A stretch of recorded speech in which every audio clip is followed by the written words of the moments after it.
کی ہے۔ عزیز و اقارب نے کہا یہ ایک گنہگار عورت کی قبر ہے، یہ بدکار عورت کی قبر کی مٹی ہے، اس لیے اس کے اندر سے حرام کی بو آ رہی ہے۔ حرام کی بو کبھی نہ آتی اگر یہ عورت چند گناہ نہ کرتی۔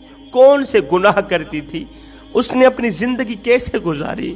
لوگوں نے کہا یہ شادی شدہ عورت تھی، اس کا شوہر جب امیر تھا ہزاروں نعمتوں کی بارشیں برساتا تھا، اس کا شوہر جب پیسوں والا تھا، جب صحت مند تھا، اس نے اپنی بیوی کی ہر ایک خواہش پوری کی، لیکن اللہ کا کرنا ایسا ہوا کہ اس کا شوہر بیمار ہو گیا، اس قدر بیمار ہوا کہ چلنے کے قابل بھی نہ رہا۔